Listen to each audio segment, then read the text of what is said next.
All right, what we have here is the new 16-piece Sons of Liberty Gunworks Armorer's Punch Kit. Okay, first thing I noticed right out of the box is the bolt catch punch. Now, I once made a video. I will link to it in the description. This Obsidian Arms punch I declared to be the greatest bolt catch punch on the market. If you match it up to the new Sons of Liberty Gunworks, you're going to notice they're 100% identical except for branding and serrations. Even the back sides are 100% identical. So, I declared this punch to be the best ever. Then, about a year ago, Obsidian Arms decided to update this punch, and they added some additional material here to make the tip stronger, would be my guess. You can see the difference when they're lined up here.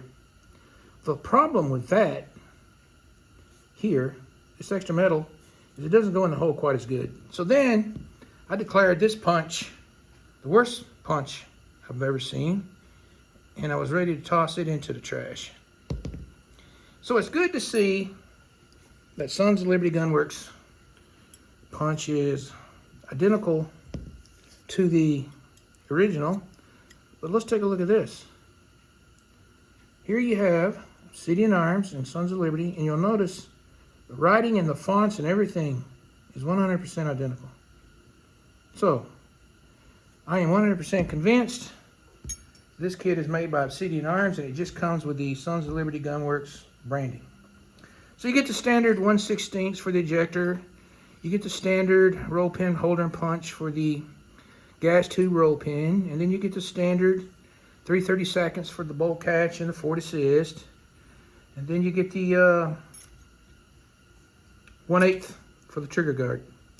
They also include these two punches for staking castle nuts, 40 degrees and 50 degrees. Well, I don't stake my castle nuts. Then you get these two flat pins, 1/16 and 1/8, and then you get this much larger. They say this is for the A2 front side post. Well, I prefer a much bigger punch for the A2s. This right here gets the job done, this Mayhew 3/8. Then you get this old school technology for the front pivot pin. I don't even know why they keep going with that. Then you get this plastic punch. More about that shortly. All right, I'm going to give you my first nitpick. The bores of the roll pin holders are all sloppy fit, just like Obsidian Arms' original punch kit. I prefer holders that grip the roll pin much tighter, like this Geissele. This is for the gas tube roll pin. You have to basically tap this in with a hammer, and it is in there nice and tight. These, when you put the roll pin in, it just falls right out. On all four of them, I've tried. Now, I know somebody will say, well, put a little dab of grease on it, it'll hold it. Yeah, it will. And you can move on with that. The bolt catch roll pin holder has been scalloped on this side to give you some additional clearance. Well, you don't need that with this CAC, K-A-K. This CAC is not only longer, it's skinny. It's made out of stainless steel, and the roll pin hole is held really tight.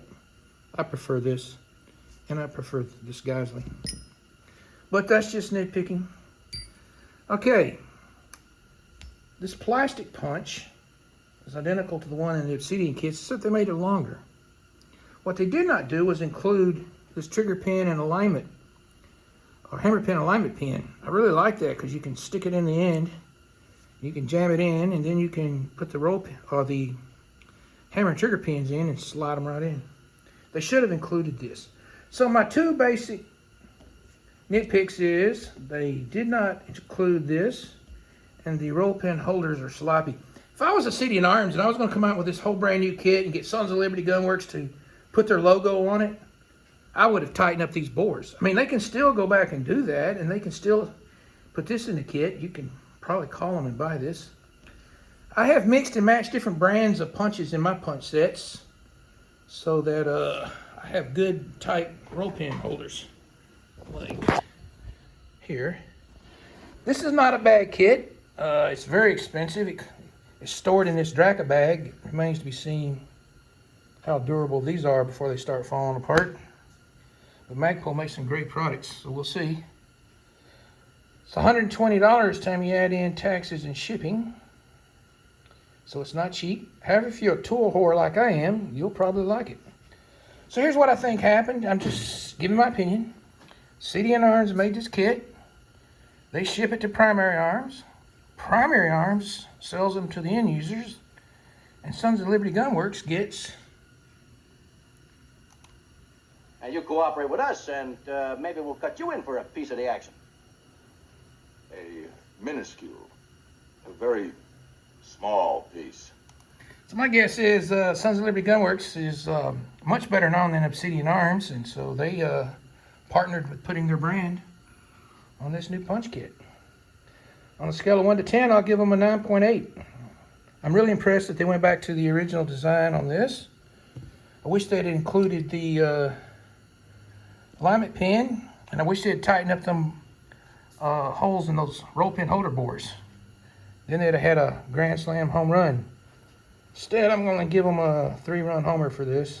That's pretty darn good. I will probably rehome this kit. But if you're thinking about buying it and you're not turned off by the $100 price and the taxing and the shipping, then I can highly recommend. Alrighty.